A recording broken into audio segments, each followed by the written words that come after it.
जीवन की आधारशिला। ओशो। ओशो किसी से पूछते हैं कि प्यारे सद्गुरु, कैसा महसूस होता है एक बुद्ध होना। इतना ही नहीं, बुद्ध तक को उपलब्ध एक सद्गुरु होना, बल्कि सद्गुरुओं का भी सद्गुरु होना, और इसके ही साथ साथ निश्चित रूप से अभी तक हुए सभी बुद्धों में से भी कहीं अधिक मनमोहक बुद्ध पुरुष ऐसा होना। ऐसा नहीं है कि मैं जानता हूँ कि अभी तक हुए सभी बुद्ध कैसे दिखते होंगे, लेकिन मैं अपना आखिरी पैसा भी इस शर्त पर लगा सकता हूँ कि सर्वाधिक मनमोहक और सुंदर आप ही हैं। ओशो कहते हैं, बुद्ध को उपलब्ध होने पर प्रत्येक व्यक्ति सुंदर हो जाता है। ओशो कहते हैं, बुद्ध तक को उपलब्ध होने पर प्रत्येक व्यक्ति सुंदर हो जाता है। अस्तित्व में बुद्ध तक सबसे महान रसायन है। वो तुम्हें एक नूतन सौंदर्य देता है जो इस संसार में नहीं दिखाई देता। वो तुम्हें एक नूतन उपलब्धियां देता है जो इतनी ताजगी होती है कि खिले हुए फूलों से भी उसकी तुलना नहीं की जाती है। वो तुम्हें एक ऐसी शांति देता है जो अंतरिक्ष से बहती है और उन व्यक्तियों के हृदय को भी उस बाढ़ में डुबो देती है जो बोध को उपलब्ध उस व्यक्ति के सानिध्य में आते हैं। वो तुम्हें एक नूतन हृदय व्यक्ति अर्थों में बना देता है कि क्योंकि दूसरे लोग जो एक दूसरे से प्रेम करते हैं, लेकिन तुम स्वयं प्रेमी बन जाते हो। तुम किसी अन्य को प्रेम नहीं करते हो, तुम केवल प्रेम होते हो। तुम्हारा अपना अस्तित्व प्रेम की एक शुद्ध सहगति होती है। जैसे सितारों से प्रकाश झांकता है, ठीक उसी तरह बोधि को उपलब्ध व्यक्ति भी दृश्य प्रेम करता है, दृश्य प्रेम कर सकता है। और यदि बुद्ध तक को उपलब्ध व्यक्ति से प्रेम करना शुरू कर दो, यदि तुम्हारे हृदय में श्रद्धा का जन्म हो जाए, यदि तुम्हारा अस्तित्व उसके साथ लयबद्ध हो जाए, अनुभव करने लगे, यदि तुम उसके अस्तित्व में पैरों से लेकर के सिर तक डूब जाओ, तब वास्तव में वो जैसा है उससे 1000 गुना अधिक दिखाई देता है। एक अजीब कहानी है जिसे ईसाइयों ने संसार को जानने की इजाजत दी, लेकिन उसे बताकर मेरे पास होने के लिए कुछ भी नहीं। वो कहानी जीसस के बारे में है कि वे एक कुरूप व्यक्ति थे। न केवल कुरूप ही, बल्कि उनकी पीठ पर एक कुबड़ भी था। प्राचीन हिब्रू साहित्य में इसका उल्लेख है, लेकिन उनके शिष्यों द्वारा उनका इस तरह का वर्णन किया गया कि जितने भी लोग उन्हें तब तक देखते, वे उन सभी में सबसे अधिक सुंदर थे।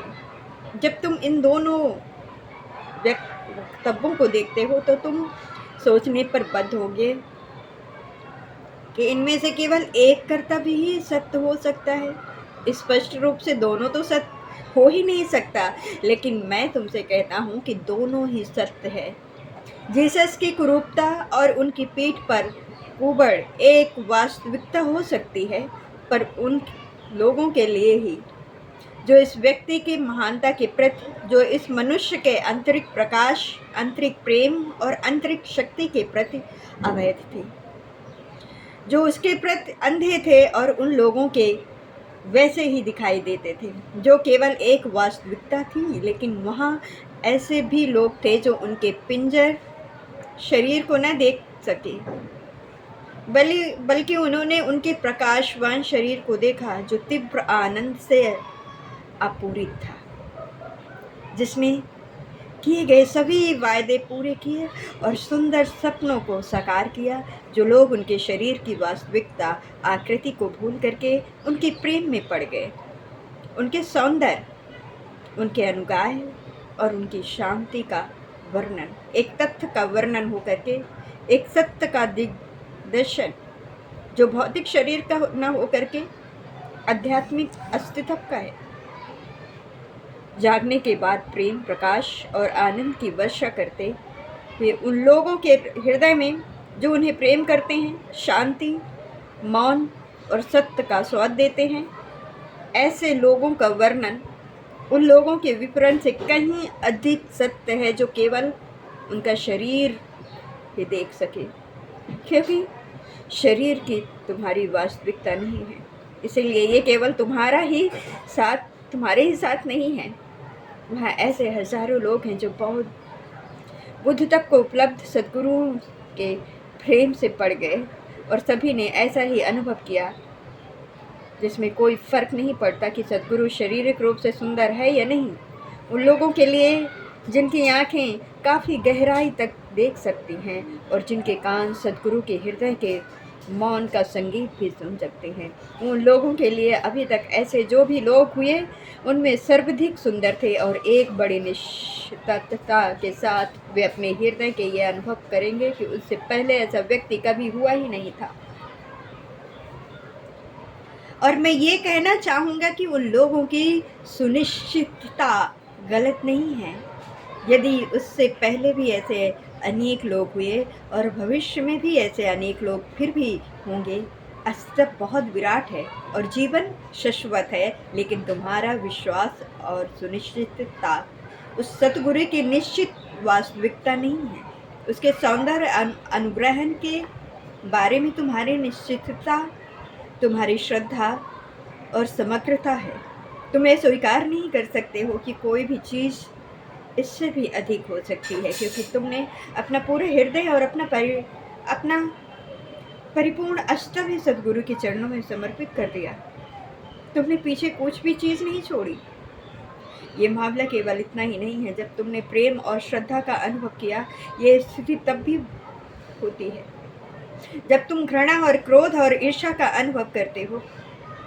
जब तुम प्रेम और श्रद्धा का अनुभव करते हो तो तुम्हें लगता है कि जैसे तुम्हारी आंखें खुल गई।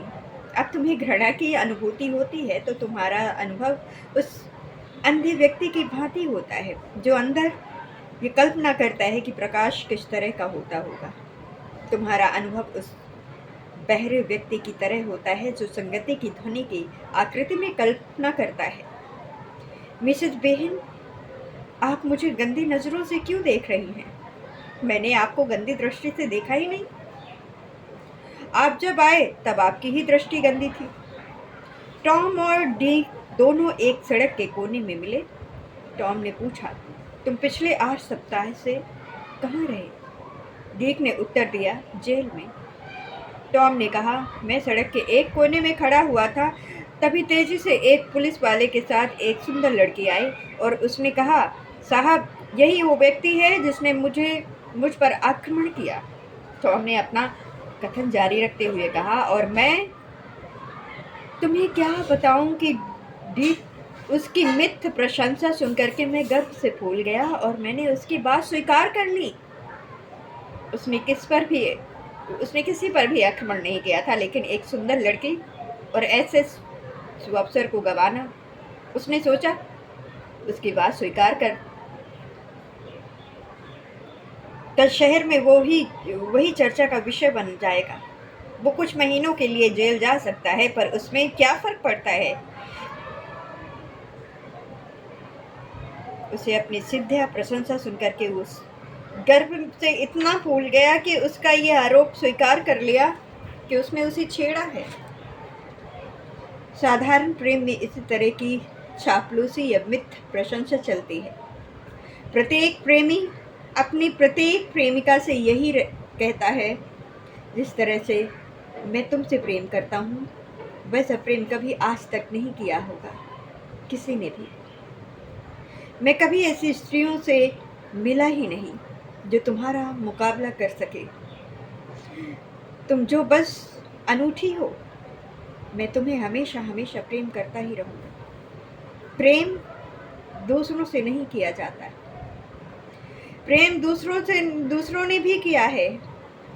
उर्दू के एक शायर फैज़ अहमद फैज़ का एक बहुत ही मशहूर शेर है जिसका भाव है, प्रेम तो दूसरों ने भी किया है, लेकिन उन्होंने प्रेम केवल तब किया जब वे जीवित थे।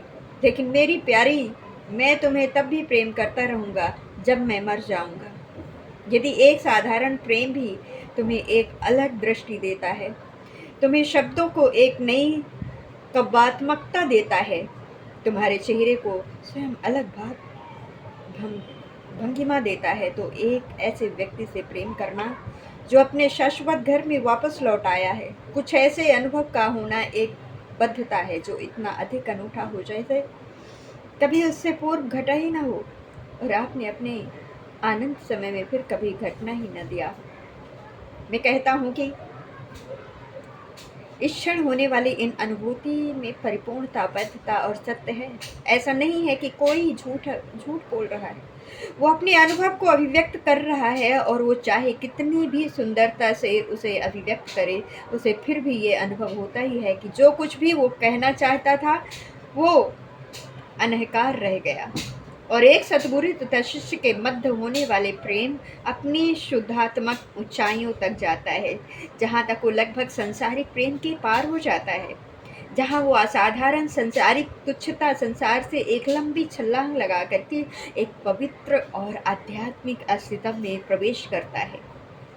यदि मैंने ये अनुभव किया होता, यदि केवल तुम्हारे हृदय के प्रेम और श्रद्धा की अनुभूति की ही बात होती, तो मैंने इसके बारे में चर्चा ही न की होती। मैं इस बारे में इसलिए इस बातचीत कर रहा हूँ क्योंकि बहुत से हृदयों की भी यही एक भाव दशा है।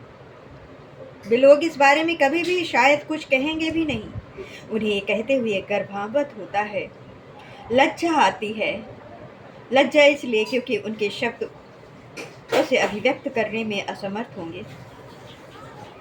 तुमने बहुत से प्रेमी हृदयों को शब्द दिए हैं, इसी वजह से मैंने तुम्हारे प्रश्नों को उत्तर देने के लिए चुना है। अन्यथा ये प्रश्न न होकर के एक व्यक्त तब होता, लेकिन बहुत से लोग तुम्हारे प्रति कृतज्ञ होंगे क्योंकि उनकी मदद, उनकी वाहन बनी, तुम उन लोगों के लिए संवाद बनी जिसके बाबत वे लोग पूछने में असमर्थ थे, अनुभव करते हुए कि उससे छुटकारा पाना दुर्शाही है। पदारी ने सिंह के सामने गिर करके घुटनों के बल बैठ करके प्रार्थना करना शुरू कर दी। जब उसने देखा कि उसकी बगल में शेर भी घुटनों के बल बैठ गया है, तो उसे महान सुकून मिला। राहत महसूस करते हुए पदारी ने कहा, प्रिय भ्राता, ये कितनी अच्छी बात है कि तुम भी मेरे साथ प्रार्थना करने में सम्मिलित हो गए, जबकि एक क्षण पहले मैं अपने जीवन के प्रति भयभीत था। शेर गुर्रा करके बोला, टोको मत, मैं परमात्मा के प्रति अनुग्रह व्यक्त कर रहा हूँ। प्रत्येक व्यक्ति अपने अस्तित्व की अपनी ही स्थिति के अनुसार अस्तित्व को और दूसरों को देखता है। स्वयं अपने से पार कुछ भी नहीं देख पाता है। वह इसे स्मरण रखना जैसे एक मूल सिद्धांत हो। यदि तुम मुझ में एक विशिष्ट अनुग्रहण देखते हो, और इसका अर्थ है कि तुम अनुग्रहण का भी भाषा समझने में समर्थ हो गए हो, संभवतः नौसिखिए की तरह, ठीक एक शुरुआत करने वाले की तरह, और शायद केवल अनुग्रह का तुम आभासा सीख सकते हो, लेकिन यात्रा प्रारंभ हो चुकी है और असली चीज़ें, यात्रा का प्रारंभ होना एक बार या शुरू हो जाए तो वो अपनी मंजिल तक ले ही जाएगी, फिर वहाँ भटकने का कोई रास्ता ही नहीं है। जीवन तुरंत हर सावधानी लेते हुए इन लोगों को फिक्र करता है जो उसमें श्रद्धा रखते हैं। मेरी पूरी सिखावत ही यही है। सिद्धांतों में विश्वास मत करो, अस्तित्व में विश्वास रखो, चर्चों में विश्वास मत रखो, विश्वास रखो सितारों में, पुरोहितों में विश्वास मत रखो, विश्वास रखो सूरज में, चांद, हवा में, पर्वतों और रेगिस्तानों में। अपने अस्तित्व को इतना छोटा क्यों मानते हो कि तुम्हारा पूरा धर्म एक किताब में सीमित होकर के रह जाए, कि तुम्हारा पूरा धर्म एक चर्च या मूर्ति में सीमित होकर के रह जाए। अस्तित्व इतना आनंद, इतना विराट और इतना अधिक विशाल है कि जब तक तुम अपने अस्तित्व और अपने हृदय को पूर्णता, श्रद्धा के साथ इस आनंद में फैलने देते हो, तब तक तुम एक प्रामाणिक और धार्मिक व्यक्ति नहीं हो, तुम एक आध्यात्मिक विद्रोही नहीं हो। हम केवल तुम्हारी यात्रा का प्रारंभ करवा सकते हैं और तुम्हें उस अंतिम मंजिल की ओर आगे और आगे बढ़ाने के लिए प्रोत्साहित कर सकते हैं। हम तुम्हें सीमित नहीं रख सकते। मेरा पूरा प्रयास यही है कि तुम्हारी सारी सीमाओं और सारी चार दीवारियों से बाहर निकाल दिया जाए। बिना सीमाओं के असीम हृदय के साथ तुम्हारा प्रेम पूरे अस्तित्व में प्रवाहित होगा और केवल तुम्हारे सतगुरु के सौंदर्य बढ़ाएगा, वरना वो तुम्हारे चारों ओर की वास्तविकता को सुंदर बना देगा। तुम्हारे लिए प्रत्येक वृक्ष और प्रत्येक सितारे को बुद्ध बना देगा। तुम एक बुद्ध के संसार में उनके बीच रहोगे। मेरे कहने का यही अर्थ है, मंदिर में और एक पवित्र संसार में उसके साथ बने रहने से।